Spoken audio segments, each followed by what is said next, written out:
Penguin Random House Audio presents Blood Over Bright Haven, a novel by M.L. Wang, read for you by Moira Quirk.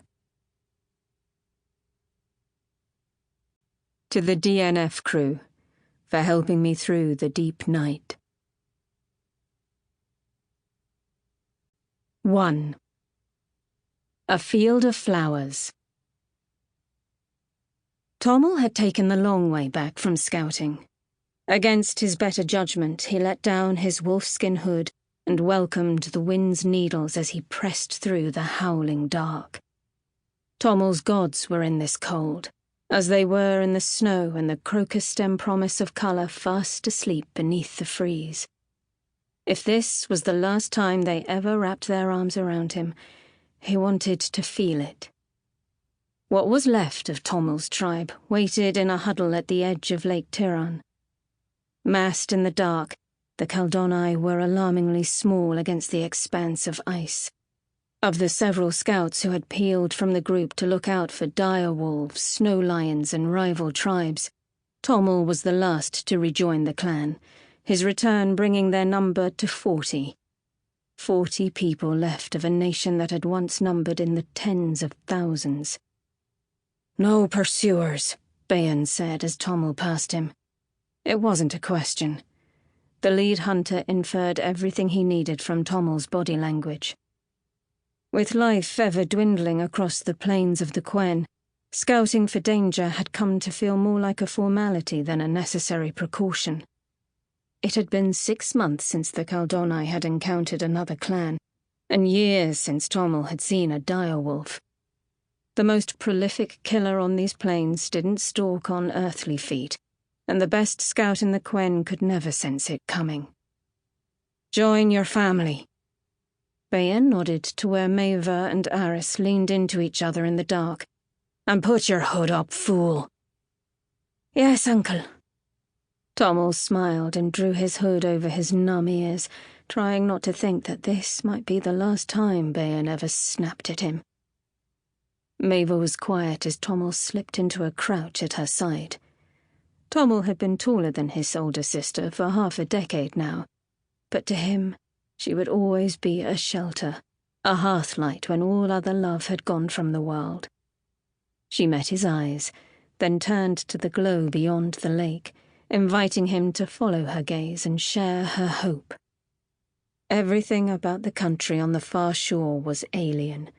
The buildings taller than any tree, the spires piercing the sky like teeth, the boom and whir of machinery. The city of Tiran would never be home, but it was a chance at survival. Magical shielding glittered around the metal metropolis, forming a dome that stretched from the sun-eating mountain range in the west to the lower barrows in the east. That bright work of sorcery protected those inside from winter and blight, everything that had driven the Kaldonai to the brink of extinction. "Are you ready?" Aris asked, because that was the kind of inane question he liked to ask. "No." Tommel tried not to sound exasperated with his sister's husband, but really, how ready could a person ever be for near certain death? And if not death, then the enormity of the unknown. The plains of the Quen were the only mother Tommel had ever known, brutal but comprehensible if one had the stillness to listen and learn her mysteries. Even as he beheld the city across the lake, his mind couldn't accept the idea that safety could lie within the incomprehensible sorcery on the other side of that barrier. Maeva reached over and squeezed Tommel's hand, her grip as reassuring as it had been when they were children, and he came crying to her with nightmares of wolves with many mouths. He wanted to slip his deerskin mitten off and grasp her hand in earnest, in case this was the last time. But there was a silent agreement among the Kaldonai not to say goodbye. They had to keep believing, however irrationally, that they would all live to see the sunrise. "Tommel," Maeva said with the soft confidence that told him she could see straight to the doubts massing beneath his composure. "The worthwhile run is never the short one." Old hunter's wisdom. based on the days it could take to track and hunt the largest prey, followed by the kind of abstract wisdom only an elder sister like Maeva could give. You know we're not running from oblivion. We're running toward hope. Maeva and Aris's daughter mumbled sleepily on her father's shoulder, and Maeva betrayed her own anxiety by clutching Tommel's hand a little tighter. And you know Care is going to be all right, Tommel said, wanting to return his sister's reassurances. If nothing else, Aris can run. Was that a veiled dig at my intelligence? Aris raised a bushy red eyebrow at Tommel. Was it veiled? I swear, little brother, if my girl wasn't sleeping I'd deck you so hard. I know. Tommel grinned up at his broad slab of a brother-in-law. Why do you think I waited until she was asleep?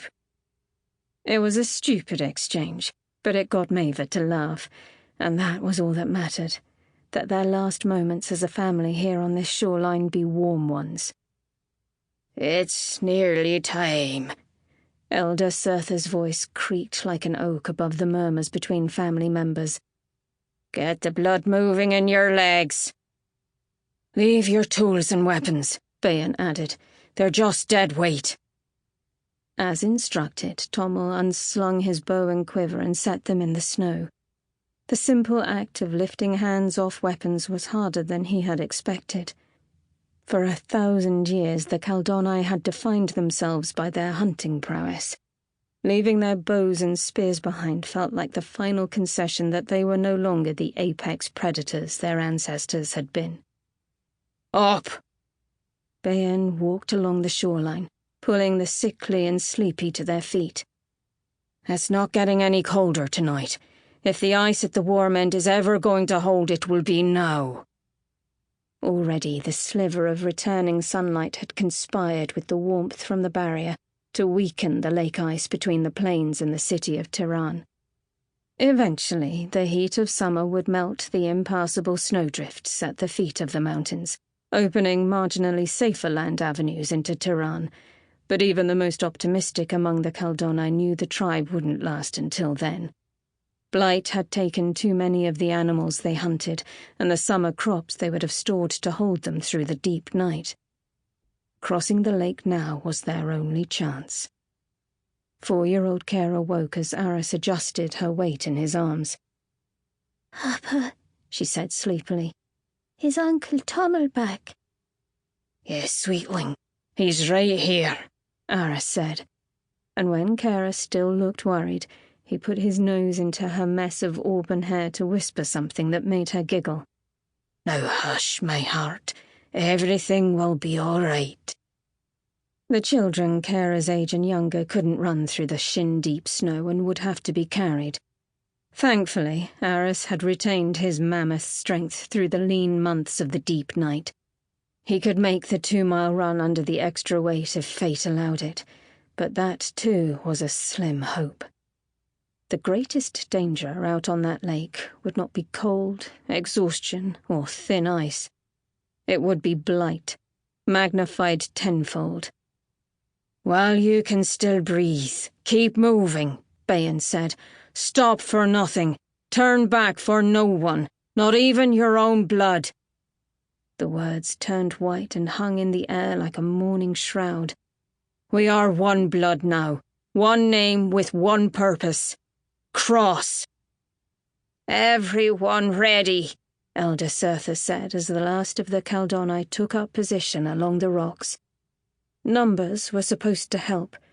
No solitary runner ever made this crossing in one piece, but in big groups sometimes there was a chance.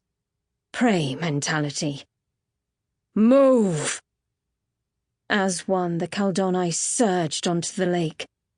The moment Tommel's boots hit the ice, something changed. Normally, blight did not announce its arrival to the mortal senses, but this time, Tommel picked up a slight shift in pressure, a promise of evil in the air. White ignited the dark before Tommel, catching one of the teenage hunters who had struck out ahead of the rest of the group. As the light hit the boy's sleeve, he jerked to a stop, and when it flared to illuminate his face, Tomor recognized the Blight's first victim, Draven. Sample complete. Ready to continue?